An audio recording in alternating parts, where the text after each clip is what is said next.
It was a day very much like today, cold and damp. Just about in this exact spot, I stood here on campus because I wanted to see for myself if these images had any positive impact at all. I was pretty skeptical. And as I stood here, a young woman came by. Her eyes immediately fixed on one of the images. And she stood there for a moment. As I watched her, her lower lip began to tremble. I said to her, "They're pretty awful, aren't they?" She never took her eyes off the image. She said, "It's just a word. I'll never think about it the same way again." Civil rights activist Dr. Martin Luther King found ways to show people what racism really looked like. Pictures on TV and in magazines opened people's eyes and helped to end segregation in less than 10 years. Dr. King learned this from reformers who came before him. People like Lewis Hine, who showed pictures of children working in mills and in mines to help end abusive child labor practices. People like the abolitionists of the 1800s, who, though they didn't have photography, were able to use illustrations and line drawings to end slavery. And finally, we've all heard of William Wilberforce and Thomas Clarkson, who distributed medallions that showed the humanity of the slave and diagrams of the slave ship to illustrate the inhumanity of slavery. This helped end the slave trade in England. CBR uses this model of social reform with our campus projects and other activities to help open people's eyes to the truth.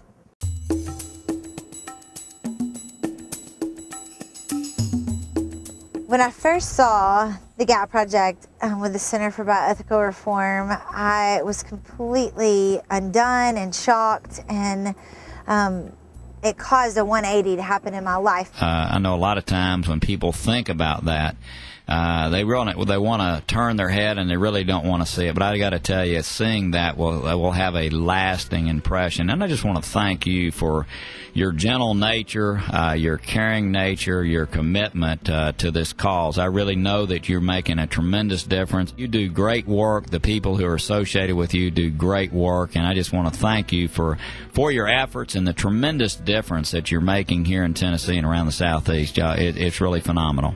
My uncle, Dr. Martin Luther King Jr. said that America will not reject racism until America sees racism. And I say to you today that America will not reject abortion until America sees abortion.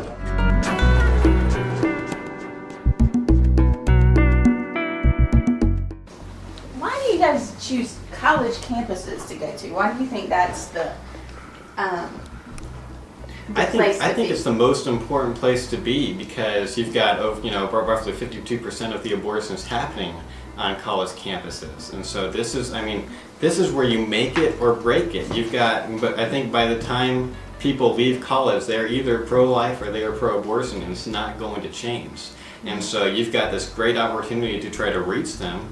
And especially, you've also got the fact that just the college lifestyle, typically abortion is an option that a lot of people having the college lifestyle want. And so this is a very important place for us to have pro-life activity in. It's very important for women to know that there are other options available to them besides abortion if something happens to them or their friends. I mean, when we're like, it's making me shut down. When you're like, hey, abortion is wrong, that's fine, I'll listen to you. But if you're like, abortion is wrong, and then show me a picture of a fetus head, I'm like, oh my God, what the hell's your problem? And I'm not going to listen. I mean, that's all we're trying to point. We're trying to say that we're not because these guys are smart. These guys, you guys are opening conversation. And whether you like it or not, it's opening your mind. And that's what campus living is all about. You guys are like, going to class, I'm here to learn. Let me tell you what, you're learning right now. You're learning. You're hearing two sides of the story. You might like it, not like it, you might not love it. You might hate calculus, but damn it, you still go, right? That's what you guys are here for.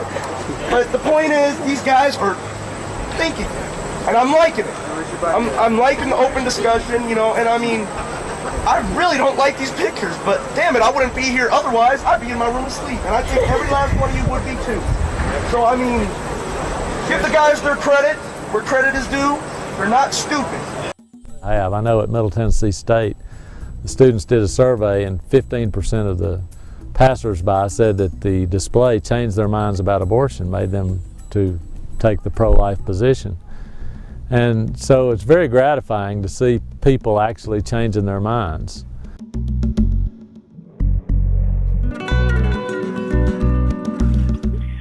I just want to tell you, I was going to get an abortion today, and I saw your pictures, and I changed my mind. So I guess you kind of helped save my baby's life.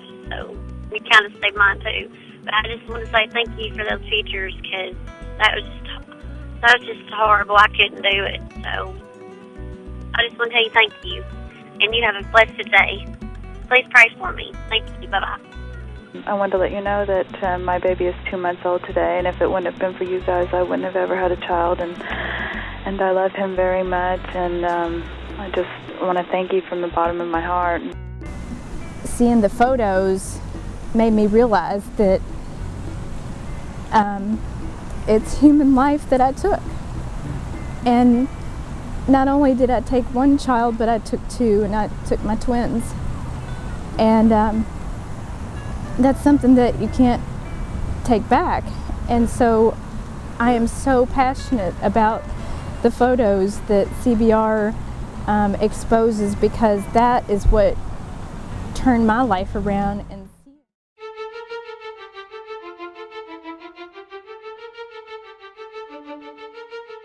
the Center for Bioethical Reform follows the model of social reformers like Dr. Martin Luther King Jr., Lewis Hine, and William Wilberforce by showing pictures of abortion at our campus outreach projects.